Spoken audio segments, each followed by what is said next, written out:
Over the last year, we've seen a lot of games in the Touhou Project series make it over to the PlayStation 4, and the newest one to do so is Touhou Kobuto V Burst Battle.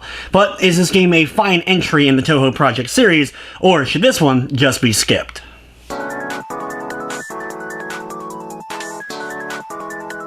Touhou Kobuto V Burst Battle is a 3D arena fighting game with two characters blasting one another until one ends up losing all their health.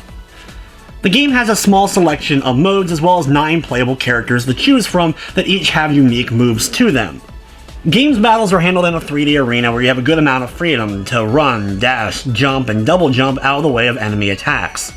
Each character has 3 main attacks that they're able to pull off, a special move once they fill up a meter in order to try to pull off some devastating damage, and each move that you do is represented by a meter, and once it depletes you'll have to wait for it to refill in order to use the move again. You do have the ability to block enemy attacks as well as dash around the arena, but when doing so you'll consume a meter that once it depletes you'll be out of breath and an enemy will easily be able to attack you for a few seconds until you recover. You're also able to get in close and pull off a couple of different melee moves that potentially can end up doing a lot of damage to your opponent. Amongst the game's small amount of modes includes a story mode with a bit of story before and after each matchup. You're forced to play a couple of the character stories first, and then you're given free reign to select whose story that you want to see next.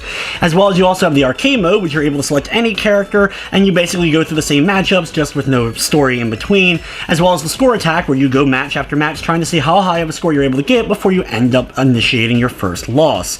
You also have versus matchups against human opponents, as well as computer opponents locally, as well as you can jump online to face people around the world. The game was originally released in 2010, and this is basically a remastered version that we're playing here now. The battles in the game, though, just felt a bit sluggish and slow, and just really weren't that enjoyable to go through. With the small selection of characters and arenas, being that there's only 5 in the game, you get to do the same similar battles so many times it ends up wearing on you pretty quickly. Though I definitely had more fun playing the game against a human than I did against the game's AI. From the technical side of things, though, the game ran smoothly. I didn't run into any major glitching, crashing, or slowdown of any sort.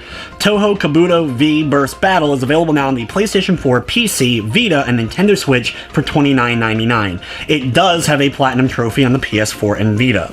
Overall, out of all the Touhou games available on PS4, this is probably my least favorite. The battle system just didn't really end up grabbing me and felt way too slow. Though I'm sure it does have its fans, and there is enjoyment to be had, but mostly I think if you're gonna have friends to play against, as there just isn't a ton to the modes, there's not a lot of characters or even arenas, so just a lot of things end up blending together and feel very much the same as you're going through a lot of the game's modes. With everything said though, I'm going to be giving Touhou Kobuto V Burst Battle a 5 out of 10. But anyway guys, that's going to wrap up this review. I'd like to thank you for watching, and of course I hope you enjoyed.